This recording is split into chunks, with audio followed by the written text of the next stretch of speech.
একজন দর্শকের ফোন নিয়ে আপনার কাছে আসবো। দর্শক অপেক্ষা করছেন। দর্শক কোথা থেকে বলছেন নাম বলে প্রশ্ন করুন। হ্যালো, জি আসসালামু আলাইকুম। আমার নাম মোহাম্মদ আরিফুল ইসলাম। ওয়ালাইকুম সালাম। জি বলুন। জি, আমি কুমিল্লা থেকে বলছি। আমার একটা বিষয় জানার ছিল আর কি। দর্শক কোথা থেকে বলছেন নাম বলে প্রশ্ন করুন। কি নাম ঠিকানা তো বললাম, কথা কি শুনেন না? হ্যালো হ্যালো হ্যালো আমি হ্যালো। শুনতে পাচ্ছি দর্শক। আচ্ছা আচ্ছা, একটা বিষয় জানার ছিল, সেটা হচ্ছে আপনার যে মাঝে মাঝে টেলিভিশনের টক শোতে বসে ইসলাম বিরোধী যেসব টক শোগুলো করেন। আমি একটুখানি আপনাকে এখন থামাই। আর আমার পুরো বিষয়টা তো শুনবেন নাকি? যে আপনারা মাঝে মাঝে টেলিভিশনের টক শোতে বসে ইসলাম বিরোধী যেসব টক শোগুলো করেন, যেগুলো মুসলমানদের ধর্মীয় নবীতে আঘাত হানে, ঠিক ওই সময় আপনারা মূলত কোন লেভেলের গাঁজা খেয়ে মানে স্টুডিওতে বসেন?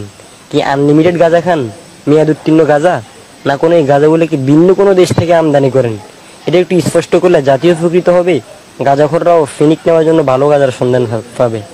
পাশাপাশি ধর্মপ্রাণ মুসলিম তাওহীদের জনতা আপনাদের এই বিভ্রান্তিকর টকশো থেকে বিরত থাকবে। আর হ্যাঁ, মনে রাখবেন, নেক্সট টাইম এ ধরনের ইসলাম বিরোধী যদি কোনো টকশো করেন না, তাহলে জনগণের জুতা ফিটা করার অপেক্ষা থাকবেন। অনেক ধন্যবাদ। এমন সময় আপনার ফোনটা পেলাম, নিশ্চয়ই আমরা অনেক তর্ক করতে পারতাম এটা নিয়ে। আমরা একটা ছোট্ট বিরতির পর তাদেরকে Even when you feel low, you can still go. Even when you feel slow, you can still go. Even when there's no hope, you can still go. I never answer to no, man, I still go.